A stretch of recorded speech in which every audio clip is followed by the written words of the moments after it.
Que Dieu vous bénisse. Merci au Seigneur pour ces moments, pour les témoignages, pour les chants.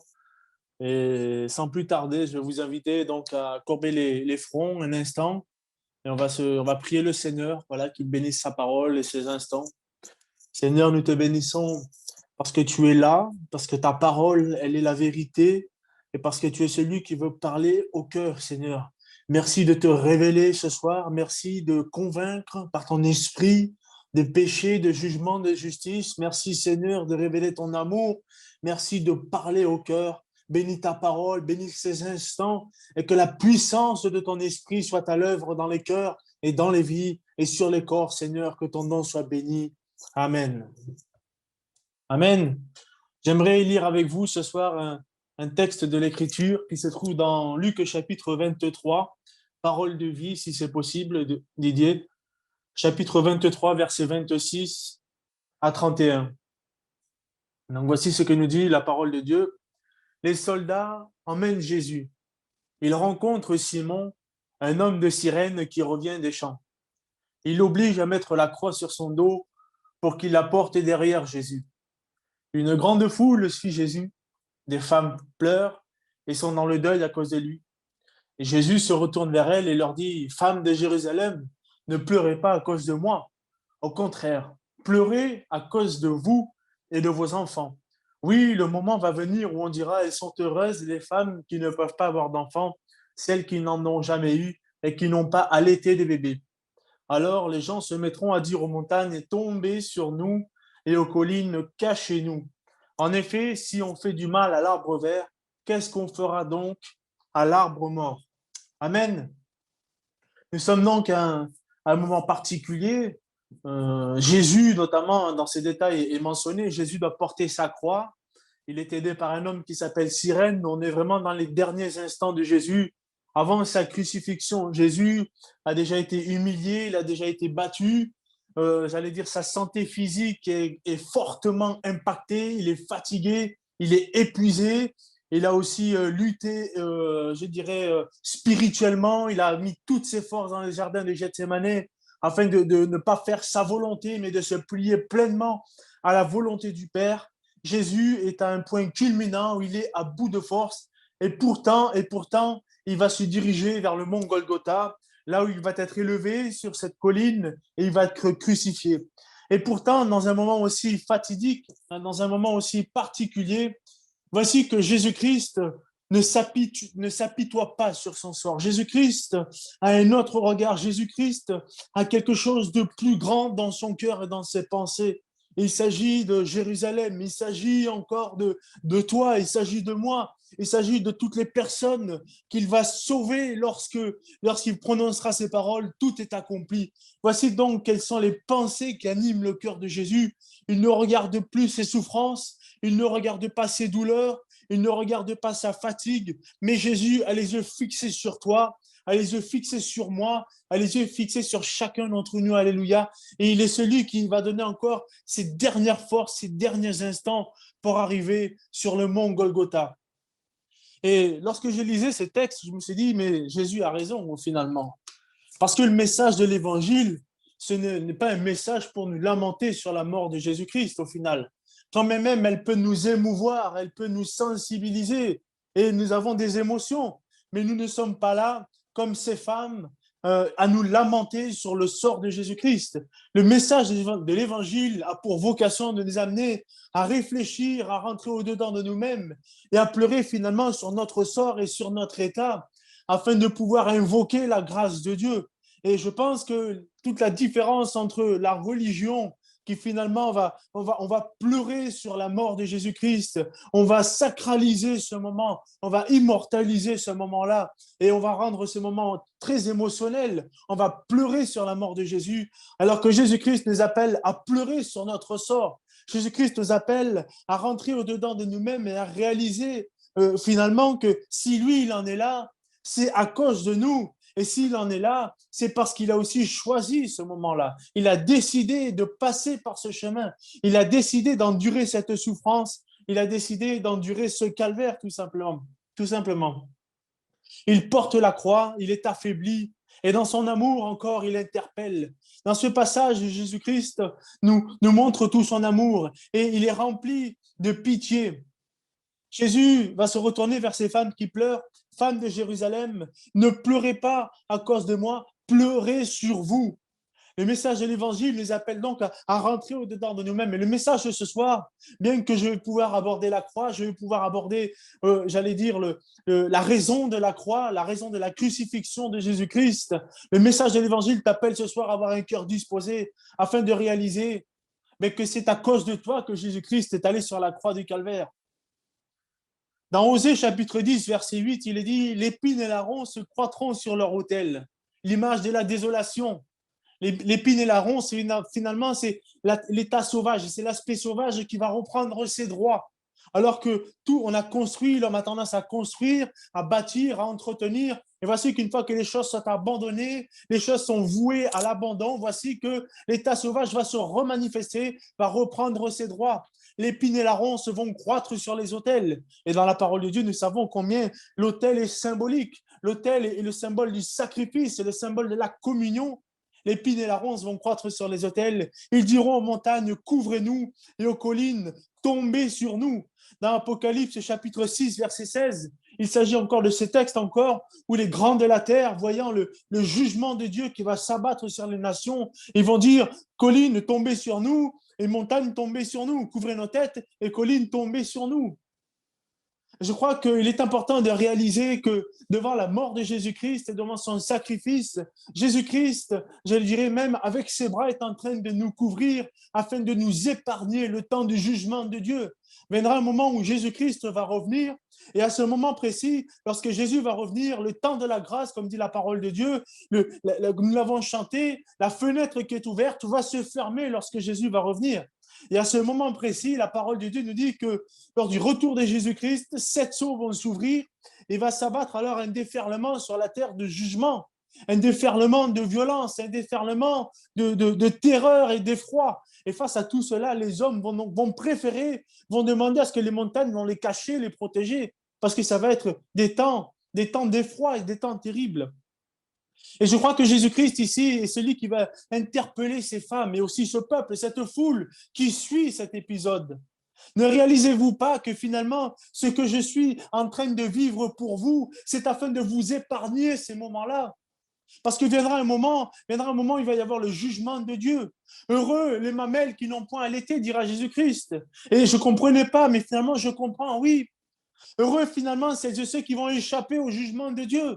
Heureux celles et ceux qui finalement ne connaîtront pas ce temps d'effroi, ce temps terrible que les hommes et malheureusement vont vivre, car c'est écrit dans la parole de Dieu. Jésus-Christ reviendra et à un moment précis, il va y avoir le jugement de Dieu qui va s'abattre sur les hommes. Devant le jugement de Dieu à venir, Jésus nous interpelle, Jésus nous appelle finalement à réfléchir, mais pourquoi Jésus-Christ en est là aujourd'hui? Pourquoi Jésus a accepté de mourir? Pourquoi Jésus a été crucifié sur la croix du Calvaire? Pleurez sur vous. Le message de l'Évangile, c'est un message qui nous appelle à la repentance, à nous détourner de nos mauvaises voies. Le message de l'Évangile, c'est un message qui finalement ne nous appelle pas à nous lamenter, à nous entretenir dans une sorte de lamentation émotionnelle. Le message de l'Évangile nous appelle à pleurer sur notre sœur et à réaliser que finalement nous avons besoin de la grâce de Dieu parce que nous sommes perdus. Et parce que nous sommes perdus, Jésus-Christ est venu sur la croix du Calvaire afin de nous sauver. Parce que tu es perdu, tu as besoin de Jésus. Parce que tu es pécheur, tu as besoin d'être sauvé par la grâce de Dieu. Tu as besoin d'être purifié par le sacrifice de Jésus-Christ à la croix du Calvaire. Jésus-Christ te dira, s'ils ont fait ceci au bois vert, qu'est-ce qu'ils vont faire à l'arbre mort? Dans plusieurs textes, il est dit l'arbre vert, l'arbre mort, le bois vert, le bois sec. Et finalement, ce texte est très évocateur. Le bois vert est synonyme de la vie. Souvent, quand mon père mettait du bois dans la cheminée, il faisait attention à ne pas mettre du bois vert, mais parce que déjà, le bois vert, il a du mal à chauffer. Il n'est pas adapté à être brûlé. Par contre, le bois sec, en un clin d'œil, il peut faire démarrer la cheminée. C'est un bois idéal. Et ici, le bois vert est symbolisé par Jésus-Christ. Il est la vie, il est le Fils de Dieu, et pourtant un tel traitement lui est réservé. Qu'en sera-t-il Et qu'en est-il de celles et ceux qui finalement sont identifiés par le bois sec? Si le bois vert a été jeté au feu, le bois sec ne va pas y échapper. D'ailleurs, le bois sec est réservé pour le feu. Et la parole de Dieu nous appelle finalement à réaliser que quelque part, nous sommes tous des bois secs. Nous sommes tous ces personnes qui sont prisonniers du péché et qui finalement sont voués à la perdition éternelle, sont voués finalement à subir le jugement de Dieu. Parce que Dieu, dans sa sainteté et dans sa justice, il doit juger le péché. Et toute personne qui est prisonnier du péché, qui est esclave du péché, va donc subir le jugement de Dieu. C'est pour cela que Jésus-Christ va interpeller ces femmes. Pleurez sur vous-même. Si moi, le Fils de Dieu, il m'est réservé un tel sort, mais moi, Jésus lui-même pourrait dire, mais je n'ose même pas imaginer ce qui va vous arriver. Alors réfléchissez bien, pleurez sur vous-même, lamentez sur vous-même, lamentez-vous. Lui, l'innocent, a accepté de payer un tel prix. Il a détourné la colère de Dieu sur lui pour un temps. Pour un temps, Jésus-Christ nous protège et permet que le jugement ne nous atteigne pas. Pour un temps, la parole de Dieu nous dit que pour un temps, il use de patience afin qu'aucun ne périsse, mais tous parviennent, alléluia, à la connaissance de la vérité, afin que tous se soient sauvés, afin que tous passent de la mort à la vie et des ténèbres à la lumière. Pour un temps, Jésus-Christ retient encore le jugement de Dieu. La grâce de Dieu, c'est finalement Jésus-Christ qui se met encore et qui intercède pour nous, qui est encore entre Dieu et nous, qui est le médiateur. Alléluia. Il se tient entre nous encore pour un temps. Et il retient la colère de Dieu, il retient le jugement de Dieu, afin que toi, ce soir, alléluia, tu puisses passer de la mort à la vie et que tu puisses te mettre en règle avec Dieu et être en paix avec Jésus-Christ.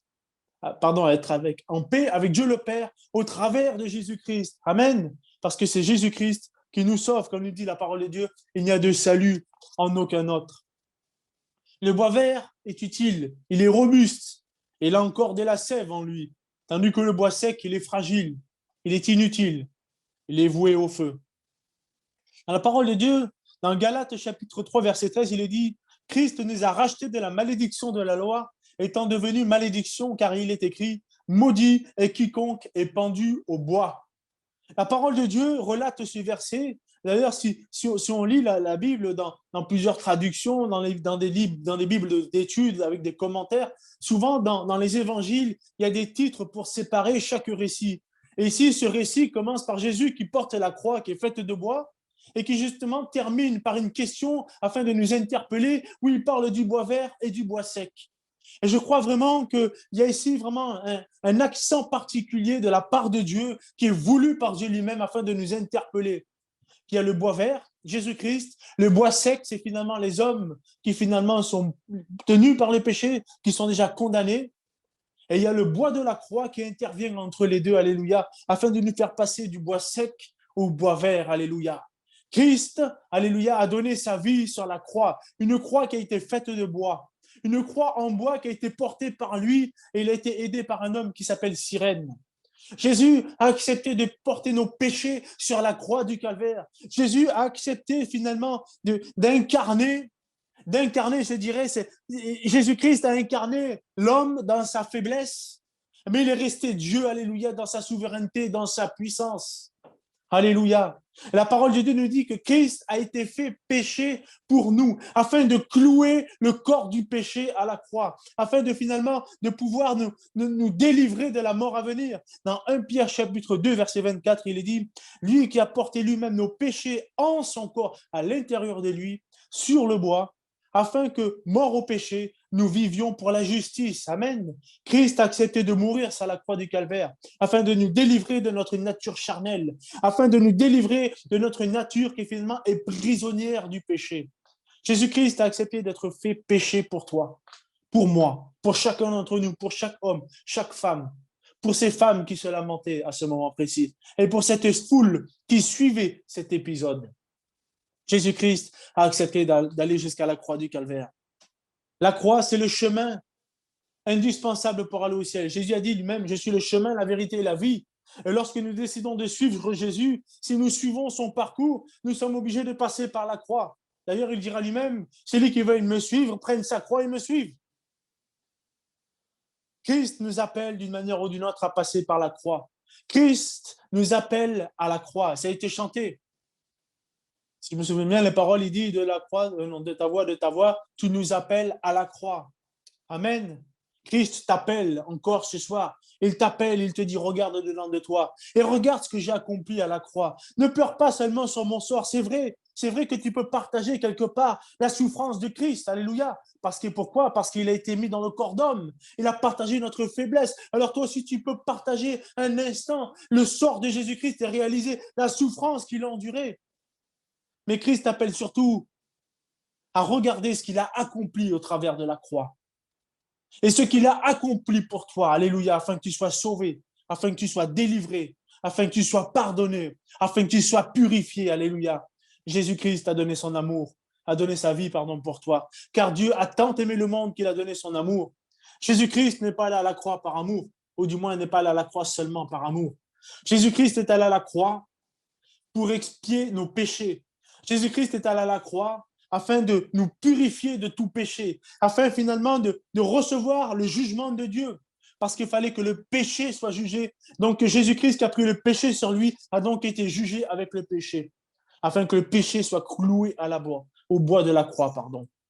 Et d'ailleurs, il n'est resté que le péché sur le bois de la croix. Jésus-Christ, lui, a été détaché, et il a été pour un temps dans la mort. Mais la parole de Dieu nous dit que la mort n'a pas pu le retenir parce qu'il était la vie suprême. Alléluia. La mort a été obligée de le relâcher devant la volonté de Dieu. Alléluia. Qui rappelait son Fils. Alléluia. Afin qu'il vienne s'asseoir à côté de lui dans les lieux célestes. Parce qu'il est la vie. Je suis le chemin, la vérité et la vie. Alléluia. Il est la vie. Jésus-Christ est la vie qui t'appelle ce soir afin que tu sois pardonné, afin que tu sois purifié, que tu sois sauvé. La parole de Dieu nous dit que tous les hommes ont péché et sont privés de la gloire de Dieu. Et si tu es privé de la gloire de Dieu, il y aura un moment où c'est toi qui vas subir le jugement de Dieu. C'est toi qui vas subir la colère de Dieu, comme nous dit la parole de Dieu. Et Jésus-Christ a donné sa vie pour toi. D'ailleurs, au travers de ce passage, certains historiens s'accordent pour dire qu'il y a à la fois une portée qui ne s'est pas encore réalisée au travers du retour de Jésus-Christ, mais il y a aussi un message qui s'est déjà accompli, en tout cas, lorsque l'Empire romain a marché sur Jérusalem et qu'il ne restait plus une pierre sur pierre de la ville de Jérusalem. À ce moment précis, les Israélites, en tout cas ceux qui vivaient à Jérusalem, ont dû ressentir cette parole devant un tel sort qui était réservé à Jérusalem. Ils ont voulu échapper au jugement que Jérusalem a subi. Et combien de Juifs ont péri lors de cette invasion? Il y a un autre bois dans la parole de Dieu qui a une symbolique très très forte. Dans le livre de Rois, si je ne me trompe pas, chapitre 5, où c'est Élisée qui finalement va succéder à Élie, le prophète Élie. Voici que le prophète Élisée va être revêtu de la puissance du Saint-Esprit, d'une double portion, nous dit la parole de Dieu. Voici qu'il va commencer à opérer des miracles. Et voici qu'un jour, Élisée est avec ses disciples et qui sont en train de travailler. Et voici qu'il y a un disciple qui, avec sa hache, va faire tomber le fer dans l'eau. Et voici qu'Élisée va opérer un miracle. Il va jeter un bout de bois sur l'eau afin de faire surnager le fer, afin de faire relever le fer à la surface de l'eau. Et déjà là, moi je vois en tout cas, comme dit la parole de Dieu, une typographie, une figure de Christ, de celui qui finalement vient nous chercher dans notre état, vient nous chercher dans notre misère, vient nous chercher dans notre péché, afin de nous ramener à la surface. Alléluia. Christ qui finalement est venu nous arracher de notre vieille nature, de notre mort, est venu nous arracher finalement de nos liens, afin de nous faire asseoir avec lui à la droite de Dieu. Alléluia. Afin que nous puissions être ressuscités. Alléluia. Afin que tu puisses ressusciter ce soir. Le bois qui a permis au fer de remonter à la surface. C'est le bois de la croix qui finalement, j'allais dire, flotte à la surface de ta vie, afin que tu puisses t'accrocher sur ce bois et que tu puisses remonter, alléluia, afin que tu sois débarrassé de ta vie passée. Christ a donné sa vie pour toi, afin que tu sois sauvé. Merci Geneviève pour la référence. Jésus a donné sa vie à la croix du Calvaire. Le bois de Christ, alléluia, le bois de la croix a été dressé, alléluia, afin que tous les hommes puissent porter leur regard. Alors ne te lamente pas seulement sur les souffrances de Jésus-Christ, sur ce qu'il a enduré, Mais lamente-toi sur ton état, toi pécheur, toi qui finalement ne mets pas ta vie en règle avec Dieu, est condamné à la mort éternelle, est condamné au jugement de Dieu. Dieu t'appelle ce soir. Il te dit, rentre dedans de toi-même, réfléchis, car la repentance, c'est faire demi-tour. Et par la foi seulement, alors saisis la main tendue de Jésus-Christ. Alléluia, qui est à la surface de ta vie, prêt à te sauver, à te relever. Par la foi seulement ce soir, crois au message de l'Évangile qui te dit que Jésus-Christ a donné sa vie pour toi et il a accepté de payer le prix pour toi. Il a accepté de mourir, de subir ce châtiment qui t'a peut-être tant de fois fait pleurer, mais ne t'a pas suffisamment fait pleurer au point de te repentir, au point de mettre ta vie en règle avec Dieu. J'ai eu une discussion avec un frère cette semaine très intéressante où on parlait de la tristesse. Et la parole de Dieu nous dit que la tristesse selon Dieu donne la vie. Ce n'est pas la tristesse du monde et qui finalement nous fait rester dans la mort. Mais la tristesse selon Dieu nous donne la vie. La tristesse. Ce soir, lamente-toi sur ton état. Et ne te lamente plus sur le sort de Jésus-Christ. Que le Seigneur te bénisse.